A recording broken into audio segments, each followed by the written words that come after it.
घरे जदि सबकिछि अच्छी ताहले बाहर को जीवा दरकार नहीं। घरे ही बनाते सुपर टेस्टी स्नैक्स जोटा मुठाई चाउल पूरा परिवार खाइबे। आसंतु देखिबा से रेसिपी केमिति हबो। प्रथमे गोटे जगार अधा कप चाउल नेबे। अधा कप रु अधिका नेबेनी कि कम नेबेनी। अधा कप अरुआ चाउल ही नेबे। ता सहित बुट डाली 1/4 कप 4 भागरु भागे बुट डाली नेबे। आउ 4 भागरु भागे बीरी नेबे जोटा चोपा छड़ा बीरी नेबे। आउ सेतिकी ही चूड़ा नेबे। चूड़ा माने 1/4 कप ही चूड़ा नेबे।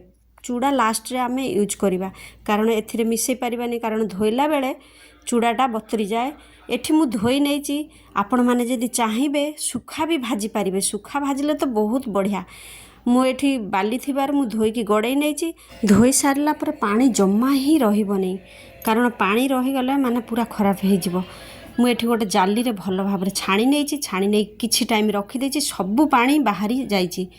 आपण माने जदि चाहिबे सुखा ही भाजिबे। जदि बाली नथिबो डायरेक्ट सुखा ही भाजी पारिबे कढ़ई रे। आ जोटा भाजिबे पूरा हल्का ही भाजिबे।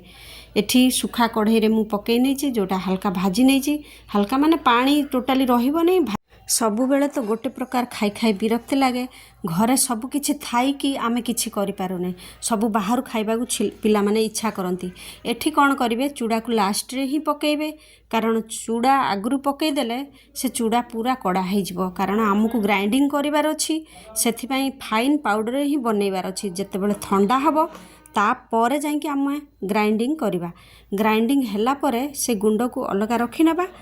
एपटे गोटे जगार गोटे कप दही नबा आ गोटे कप से पानी भल भाव मिसेबा फेंटी दबा जमी पूरा पतला पानी भाया हो। आउ गोटे जगार भेरसुआ पत्र अदा कटा आउ कंचा लंका कटा आउ गोटे जगार गोटा धनिया जोटा भजा होगी फाड़ फाड़ कराई आउ सुखिला लंका पान मधुरी जीरा आउ गोटे बड़ पियाज काटिकी छोट छोट आकार करे।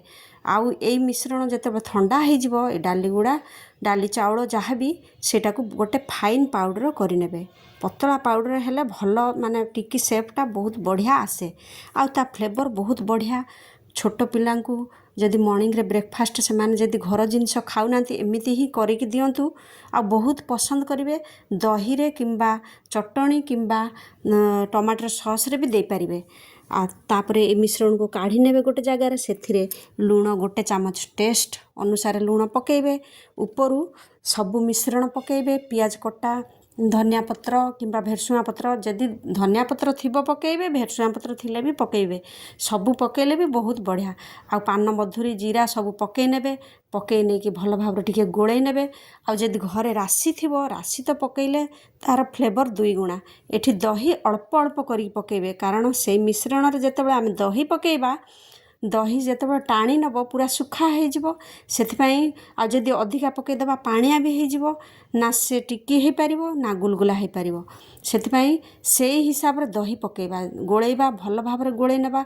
गोळेइ नै कि ताकू 10 मिनिट अलगा रखीदेबा कारण 10 मिनिट भितर से एमिति हिसाब रे फुलिबो माने पूरा दही मिश्रण को सबू टाणी नब।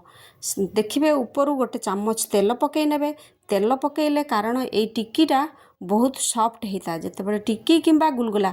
मु टिकी बनईची कारण तेल बेसी खाऊना से मते टिकी ही भल लगे। मुझे टिकी बनईची। आपण माने जदि चाहिए गुलगुला भी करें। गुलगुला तो बहुत बढ़िया लगे। आउ राशि ही पकेइबे। राशि पकेइले तार टेस्ट पूरा दुई गुणा। एठी देखंतु मु बाहर कर नेची पूरा देखंतु पानी सब टाणी नहीं जाइची। यार कंसिस्टेंसी एमिति रहइबो। आउ बेसी पतला भी करिवे नहीं कारण ए जेतेबेले टिकी बनइबे से टिकी फिटिबो नहीं कि गुलगुला बनइले भी फिटिबो नहीं। गोटे फ्राइंग पैन रे मीडियम आंचर ही तेल किंबा आउ घिओ भी पकई पारिबे। जो माने घिओ पसंद करंती से माने घिओ भी पकई पारिबे तेल भी पकई पारिबे। आउ टिकी सेफ करि नेबे। करि नै कि गरम तेल रे ही पकईबे। पकई कि जेतेला भाजी हे गला परे उल्टै देबे पूरा लाल लाल क्रिस्पी हबो। तापर जाइए उल्टेबे। उल्टेला पर तापर बाहर को बाहर कर देबे। आ जो माने गुलगुला खाइबा पसंद करिवे से माने छाणी भी पारिबे। घरे सब किछि थाई कि आमे बाहर ही खाई थाउ जोटा पोड़ा तेलर छणा होता है। କିନ୍ତୁ ଘରେ ସେଇ ଜିନିଷ ହିଁ ସ୍ୱାଦିଷ୍ଟ ଲାଗେ। ଆଉ ସବୁବେଳେ ଘରେ ହିଁ ବନାନ୍ତୁ।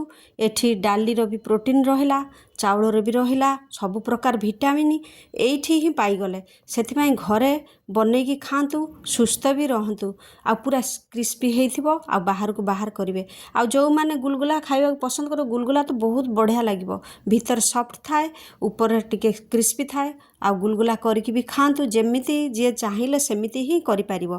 ଆଉ ଦହି କିମ୍ବା ଟମାଟର ସସ୍ କିମ୍ବା ଚଟଣି, ଧନିଆ ଚଟଣି ହେଉ, ତେନ୍ତୁଳି ଚଟଣି ହେଉ କିମ୍ବା